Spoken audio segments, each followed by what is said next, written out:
Hi friends, welcome to my channel. Friends, ಇವತ್ತು ನಾನು ಸ್ವಾಡಿ ಮೀನಿದು fry ಮಾಡೋದು ಹೇಗೆ ಅಂತ ತೋರಿಸ್ತೀನಿ. ಇವಾಗ ಹೆಚ್ಚಾಗಿ ಸ್ವಾಡಿ ಮೀನು ಬರ್ತಾ ಉಂಟು. ಇದರಲ್ಲಿ 2 ಟೈಪಿನ ಸ್ವಾಡಿ ಮೀನು ಉಂಟು. ಒಂದು ಎರಬೈ ಸ್ವಾಡಿ, ಇನ್ನೊಂದು ಟೈಪಲ್ಲಿ ಉಂಟು. ಅದು ಸ್ವಲ್ಪ ದೊಡ್ಡದಿರ್ತದೆ. ಅದರ ಕಣ್ಣಿನ ಸ್ವಲ್ಪ ಹತ್ತಿರ ಒಂದು ಕಪ್ಪು ಚುಕ್ಕೆ ಥರ ಇರ್ತದೆ. ಅದು ಕೂಡ ಒಳ್ಳೆಯದಾಗ್ತದೆ, ಇದು ಕೂಡ ಒಳ್ಳೆಯದಾಗ್ತದೆ. ಇದು ನೋಡಲಿಕ್ಕೆ ಸ್ವಲ್ಪ ಬೂತಾಯಿ ಥರ ಇರುತ್ತೆ.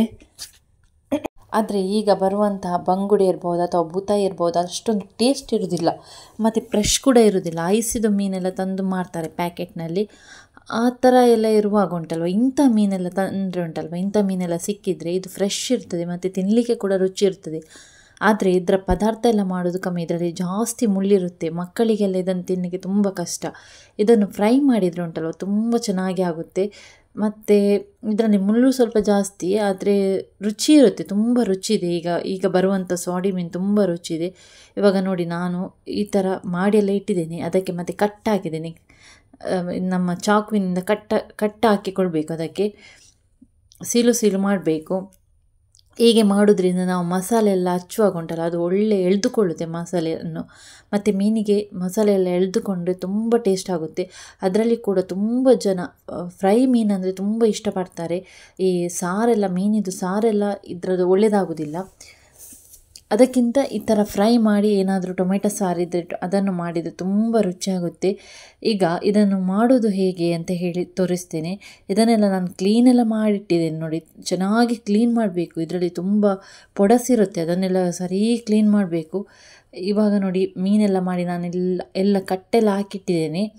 ಇನ್ನು ಇದಕ್ಕೆ ನಾವು ಮಸಾಲೆಯನ್ನು ಮಾಡಿಕೊಳ್ಬೇಕು. ಅದಕ್ಕಿಂತ ಮುಂಚೆ ಯಾವುದೇ ನೀವು ಮೀನಿರ್ಬೋದು, ಯಾವುದೇ ಇರ್ಬೋದು, ಅದಕ್ಕೆ ನೀವು ಸ್ವಲ್ಪ ಉಪ್ಪನ್ನು ಹಾಕಿಕೊಂಡ್ರೆ ತುಂಬ ಟೇಸ್ಟ್ ಇರುತ್ತೆ. ತಾಯಿಗಿಂತ ಬಂಧುವಿಲ್ಲ, ಉಪ್ಪಿಗಿಂತ ರುಚಿ ಇಲ್ಲ ಅನ್ನೋ ಹಾಗೆ ಉಪ್ಪು ಎಲ್ಲದಕ್ಕೂ ಬೇಕೇ ಬೇಕು. ತುಂಬ ಹಾಕೋದಲ್ಲ, ಒಂದು ಸ್ವಲ್ಪ ಉಪ್ಪು ಮತ್ತು ಅರಿಶಿಣದಲ್ಲಿ ನಾವು ಇದನ್ನು ಮ್ಯಾರಿನೇಟ್ ಮಾಡಿ ಇಡಬೇಕು. ಒಂದು 10 ನಿಮಿಷಗಳ ಕಾಲ ಆದರೂ ಇದನ್ನು ಹೀಗೆ ಇಟ್ಟುಕೊಳ್ಬೇಕು. ಮ್ಯಾರಿನೇಟ್ ಮಾಡಿ ಇದಕ್ಕೆ ಒಂದು ಮುಚ್ಚಳವನ್ನು ಮುಚ್ಚಿ 10 ನಿಮಿಷದ ನಂತರ ಇದಕ್ಕೆ ಮಸಾಲೆ ಎಲ್ಲ ಹಚ್ಚಿಕೊಳ್ಬೇಕು. ಇವಾಗ ನಾನು ಕೂಡ ಅದೇ ರೀತಿಯಾಗಿ ಮಾಡ್ತಾ ಇದ್ದೇನೆ. ಮೊದಲು ನಾನು ಉಡಿ ಉಪ್ಪನ್ನು ಹಾಕಿದೆ. ಆನಂತರ ನೋಡಿ, ಅರಿಶಿಣ, ಇದು ನಮ್ಮ ಮನೆಯಲ್ಲೇ ಪುಡಿ ಮಾಡಿರುವಂಥ ಅರಿಶಿಣ. ಇದಕ್ಕೆ ಯಾವುದೇ ರೀತಿಯಂಥ ಪ್ರಿಸರ್ವೇಟಿವ್ ಕಲರ್ಸ್ ಎಲ್ಲ ಹಾಕಲಿಲ್ಲ. ನಮ್ಮ ಮನೆಯಲ್ಲಿ ತುಂಬ ಅರಿಶಿಣದ ಗಿಡ ಇದೆ. ಅದರಲ್ಲಿ ತೆಗೆದು ನಾನು ಅರಿಶಿಣವನ್ನೆಲ್ಲ ಪುಡಿ ಮಾಡಿ ಇಟ್ಟುಕೊಂಡಿದ್ದೇನೆ. ತುಂಬ ಸಿಕ್ಕಿದೆ ಅರಿಶಿಣ ಕೂಡ. ಇವಾಗ ಇದನ್ನು ಸರಿಯಾಗಿ ಮಿಕ್ಸ್ ಮಾಡಿಕೊಳ್ಬೇಕು. ಕೈಯಿಂದಲೇ ಚೆನ್ನಾಗಿ ಎಲ್ಲ ಕಡೆ, ಎಲ್ಲ ಮೀನಿಗೆ ಇದು ಹೊಂದಿಕೊಳ್ಳುವಂತೆ ಮಿಕ್ಸ್ ಮಾಡಿಕೊಳ್ಬೇಕು. ಇದು ಸ್ವಲ್ಪ 10 ನಿಮಿಷಗಳ ಕಾಲ ಹೀಗೆ ಇದನ್ನು ಒಂದು ಮುಚ್ಚಳವನ್ನು ಮುಚ್ಚಿ ಇಟ್ಟುಕೊಳ್ಬೇಕು. ಈಗ ನಾವು ಒಂದು ಸೈಡಲ್ಲಿ ಮಸಾಲೆಯನ್ನು ರೆಡಿ ಮಾಡಿಕೊಳ್ಳುವ. ನಾನು ಈ ಥರ ಬಟ್ಟಲನ್ನು ತೆಗೆದುಕೊಂಡಿದ್ದೇನೆ, ತಟ್ಟೆಯನ್ನು ತೆಗೆದುಕೊಂಡಿದ್ದೇನೆ. ಇದಕ್ಕೆ ಏನು ಮಾಡ್ತೇನೆ ಅಂದರೆ ಸ್ವಲ್ಪ ಉಪ್ಪನ್ನು ಹಾಕಬೇಕು. ಆಲ್ರೆಡಿ ಅದಕ್ಕೆ ನಾವು ಉಪ್ಪನ್ನು ಹಾಕಿರ್ತೇವೆ. ಹಾಗಾಗಿ ಈ ಮಸಾಲೆ ಮಾಡುವಾಗ ಸ್ವಲ್ಪ ಉಪ್ಪು ಸಾಕು, ಜಾಸ್ತಿ ಹಾಕ್ಕೊಳ್ಬೇಡಿ. ಆನಂತರ ನಾನು ಇಲ್ಲಿ SRR ಅವರದ್ದು ಚಿಲ್ಲಿ ಪೌಡರನ್ನು ತೊಗೊಂಡಿದ್ದೇನೆ. ಅದೇ ರೀತಿಯಾಗಿ ಫಿಶ್ ಫ್ರೈ ಮಸಾಲ ಕೂಡ ಹಾಕಿದ್ದೇನೆ. ಅದನ್ನು ನೋಡಿಕೊಂಡು ಹಾಕಬೇಕು. ನಿಮಗೆ ಖಾರ ಎಲ್ಲ ಎಷ್ಟು ಬೇಕೋ ಆ ರೀತಿಯಾಗಿ ನೋಡಿಕೊಂಡು ಹಾಕ್ಕೊಳ್ಬೇಕು. ಮತ್ತು ಅರಿಶಿಣ ಕೂಡ ಹಾಕಿದ್ದೇನೆ. ಮತ್ತು ಇಲ್ಲಿ ಶುಂಠಿ ಬೆಳ್ಳುಳ್ಳಿ ಪೇಸ್ಟ್, ಹುಣಸೆ ಹುಳಿಯ ನೀರು. ಹುಣಸೆ ಹುಳಿ ಇಲ್ಲದಿದ್ದರೆ ಲಿಂಬೆ ಹುಳಿಯ ನೀರನ್ನು ಕೂಡ ಹಾಕಿದರೆ ಆಗುತ್ತೆ. ನಮ್ಮ ಮನೆಯಲ್ಲಿ ಹೆಚ್ಚಾಗಿ ಈ ಹುಣಸೆ ಹುಳಿಯ ನೀರನ್ನು ಇಷ್ಟಪಡೋದ್ರಿಂದ ಅದನ್ನೇ ಹಾಕ್ತಾ ಇದ್ದೇನೆ. ಮತ್ತು ಬೇಕಾದಷ್ಟು ನೀರು. ಇನ್ನು ಇದನ್ನು ಚೆನ್ನಾಗಿ ಕಲಸಿಕೊಳ್ಬೇಕು. ಇದು ತೀರ ನೀರಾಗಿರಬಾರ್ದು, ತೀರ ಗಟ್ಟಿಯೂ ಆಗಿರಬಾರ್ದು. ಒಂದು ಕನ್ಸಿಸ್ಟೆನ್ಸಿಯಲ್ಲಿ ನಾವು ಕೈಯಿಂದಲೇ ಸರಿಯಾಗಿ ಇದನ್ನು ಮಿಕ್ಸ್ ಮಾಡಿಕೊಳ್ಬೇಕು. ನಾನು ಫಿಶ್ ಫ್ರೈ ಮಸಾಲವನ್ನು ಅಂಗಡಿಯಿಂದಲೇ ತಂದದ್ದು, ಮನೆಯಲ್ಲಿ ಮಾಡಿದ್ದಲ್ಲ. ನಾನು ಅಂಗಡಿಯಿಂದ SRR ಅವರದ್ದೇ ತಂದಿರುವಂಥದ್ದು. ಇದಕ್ಕೆ ನಾವು ಹುಣಸೆ ಹುಳಿಯ ನೀರು ನನಗೆ ಸ್ವಲ್ಪ ಕಡಿಮೆ ಅಂತ ಕಾಣಿಸಿತು, ಅದಕ್ಕೆ ನಾನು ಮತ್ತೊಮ್ಮೆ ಹಾಕ್ತಾ ಇದ್ದೇನೆ. ಇದೆಲ್ಲ ನೀವು ನೋಡಿಕೊಂಡು ಹಾಕಿಕೊಳ್ಬೇಕು. ಉಪ್ಪು ಕೂಡ ಅಷ್ಟೇ, ಸ್ವಲ್ಪ ಫಸ್ಟಿಗೆ ಕಮ್ಮಿಯೇ ಹಾಕಿ, ಆನಂತರ ನೋಡಿಕೊಂಡು ಅದರ ಟೇಸ್ಟ್ ಹೇಗಿದೆ ಅಂತ ನೋಡಿಕೊಂಡು ನಂತರ ಹಾಕಿಕೊಳ್ಬೋದು. ಇದನ್ನು ನಾವು ನೋಡಿ ಒಂದು ಕನ್ಸಿಸ್ಟೆನ್ಸಲ್ಲಿ ಮಾಡಿಕೊಳ್ಬೇಕು. ಹೆಚ್ಚು ನೀರು ಹಾಕಿ ತೆಳುವು ಮಾಡೋದಲ್ಲ, ತುಂಬ ದಪ್ಪ ಮಾಡೋದಲ್ಲ. ನಮಗೆ ಮೀನಿಗೆ ಸರಿಯಾಗಿ ಆ ಮಸಾಲೆ ಹೊಂದಿಕೊಳ್ಳುವ ರೀತಿಯಲ್ಲಿ ನಾವು ಇದನ್ನು ರೆಡಿ ಮಾಡಿಕೊಳ್ಬೇಕು. ಇವಾಗ ನೋಡಿ, ಇದು ರೆಡಿಯಾಗಿದೆ. ಇವಾಗ ನಾನು ಮೀನಿಗೆ ಹಚ್ತೇನೆ. ಮೀನಿನ ಎಲ್ಲ ಭಾಗಕ್ಕೂ ಹಚ್ಚಿಕೊಳ್ಬೇಕು. ಇದನ್ನು ಹೊಟ್ಟೆಯ ಭಾಗ ಇರ್ಬೋದು, ಅದರ ಮೇಲ್ಭಾಗ ಇರ್ಬೋದು, ಸರಿಯಾಗಿ ಇದನ್ನು ಈ ಮಸಾಲೆ ಸರಿಯಾಗಿ ಮೀನಿಗೆ ಎಳೆದುಕೊಳ್ಬೇಕು. ಆ ಥರ ನೀವು ಹಚ್ಚಿಕೊಳ್ಬೇಕು ಇದನ್ನು. ಇದೇ ರೀತಿಯಾಗಿ ನಾನು ಈ ವಿಡಿಯೋದಲ್ಲಿ ಯಾವ ರೀತಿ ತೋರಿಸ್ತೇನೆ ನೋಡಿ, ಅದೇ ರೀತಿಯಾಗಿ ಎಲ್ಲ ಮೀನುಗಳಿಗೆ ಈ ಥರ ಹಚ್ಚಿಕೊಂಡು ಒಂದು ಸೈಡಲ್ಲಿ ಇಡಬೇಕು. ಇನ್ನೊಂದು ಮೀನನ್ನು ತೆಗೆದುಕೊಂಡು ಅದಕ್ಕೂ ಕೂಡ ಅದೇ ರೀತಿಯಾಗಿ ಹಚ್ಚಿಕೊಳ್ಬೇಕು. ಈ ರೀತಿಯಾಗಿ ಮಸಾಲೆಯನ್ನು ಹಚ್ಚಿಕೊಂಡ ನಂತರ ಇದನ್ನು 15 ನಿಮಿಷಗಳ ಕಾಲ ಈ ಮಸಾಲೆ ಚೆನ್ನಾಗಿ ಇಳಿದುಕೊಳ್ಬೇಕು.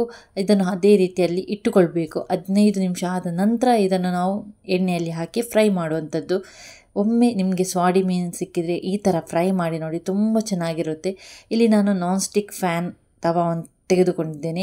ಇದಕ್ಕೆ ನಾವು ಕೊಕೊನಟ್ ಆಯಿಲನ್ನು ಹಾಕಿ ನಾನು ಮೀನು ಫ್ರೈ ಮಾಡಿಕೊಳ್ತಾ ಇದ್ದೀನಿ. ಇದು ಕೊಕೊನಟ್ ಆಯಿಲ್ ಕೂಡ ತುಂಬ ಟೇಸ್ಟ್ ಉಂಟು. ಇದು ನಮ್ಮ ಮನೆಯಲ್ಲಿ ಬೆಳೆದಂಥ ಕೊಕೊನಟ್ಟಿಂದಲೇ ತೆಗೆದಿರುವಂಥ ಎಣ್ಣೆ. ಈ ಎಣ್ಣೆ ಉಂಟಲ್ವ, ಕಾಯುವಾಗಲೇ ತುಂಬ ಸ್ಮೆಲ್ ಇರುತ್ತೆ, ಅಷ್ಟು ಟೇಸ್ಟ್ ಆಗ್ತದೆ ಇದರಲ್ಲಿ. ಮೀನು ಫ್ರೈ ಅಂತಲ್ಲ, ಯಾವುದೇ ತಿಂಡಿ ಮಾಡಿದರೂ ಅಷ್ಟೇ ಇದರಲ್ಲಿ ತುಂಬ ಟೇಸ್ಟ್, ತುಂಬ ರುಚಿ ಇರುತ್ತೆ.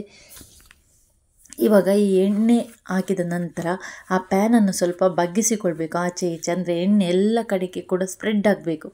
ತವ ಇದ್ದರೆ ಅದರಲ್ಲಿ ಕೂಡ ಫ್ರೈ ಮಾಡ್ಬೋದು, ಅಥವಾ ಕಾವಲಿದ್ದರೆ ಅದರಲ್ಲಿ ಕೂಡ ಫ್ರೈ ಮಾಡ್ಬೋದು. ಕೆಲವರಿಗೆ ರವೆ ಹಾಕಿದ್ದು ಇಷ್ಟ ಆಗ್ತದೆ, ಇನ್ನು ಕೆಲವರಿಗೆ ರವೆ ಹಾಕದ್ದು ಇಷ್ಟ ಆಗ್ತದೆ. ನಾನು ರವೆ ಕೂಡ ಇರಲಿಲ್ಲ, ಸ್ವಲ್ಪ ಇದ್ದದ್ದು 1-2-3 ಮೀನಿಗೆ ರವೆ ಹಾಕಿ ಫ್ರೈ ಮಾಡ್ತಾ ಇದ್ದೇನೆ. ರವೆ ಬೇಕಿದ್ದರೆ ಹಾಕಿ, ಇಲ್ಲದ್ರೆ ಖಾಲಿ ಮಸಾಲ ಫ್ರೈ ಕೂಡ ಒಳ್ಳೆಯದಾಗ್ತದೆ. ಮತ್ತು ಈ ನಾನ್ ಸ್ಟಿಕ್ಕಲ್ಲಿ ಎದ್ದು ಬರುವುದಿಲ್ಲ, ಅದನ್ನು ಎಬ್ಬಿಸಲಿಕ್ಕೆ ಕೂಡ ತುಂಬ ಈಸಿ ಆಗ್ತದೆ. ರವೆ ಹಾಕಿ ಕಾಯಿಸಬೇಕಂತ ಏನೂ ಇಲ್ಲ. ಇವಾಗ ನೋಡಿ, ಒಂದು ಸೈಡ್ ಕಾದ ನಂತರ ಅದನ್ನು ಮಗುಚಿ ತಿರುವಿ ಹಾಕಬೇಕು. ಇನ್ನೊಂದು ಸೈಡ್ ಕೂಡ ಅದೇ ರೀತಿಯಾಗಿ ಕಾಯಬೇಕು. ಇದು ನಮಗೆ ಕಾದ ನಂತರ ಸ್ವಲ್ಪ ಗೊತ್ತಾಗ್ತದೆ, ಕಲರ್ ಚೇಂಜ್ ಆಗ್ತದೆ. ಎಲ್ಲ ಮೀನನ್ನು ನಾವು ತಿರುವಿ ಹಾಕ್ಕೊಳ್ಬೇಕು, 2 ಸೈಡ್ ಕೂಡ ಸರಿಯಾಗಿ ಅದು ಫ್ರೈ ಆಗಬೇಕು. ಫ್ರೈ ಆದ ನಂತರವೇ ನಾವು ಅದನ್ನು ತೆಗಿಬೇಕು. ಅದಕ್ಕಿಂತ ಮುಂಚೆ ತೆಗೆದ್ರೆ ಆ ಮೀನು ಸರಿಯಾಗಿ ಬೆಂದಿರುವುದಿಲ್ಲ, ಹಸಿಯಾಗಿ ಇರ್ತದೆ.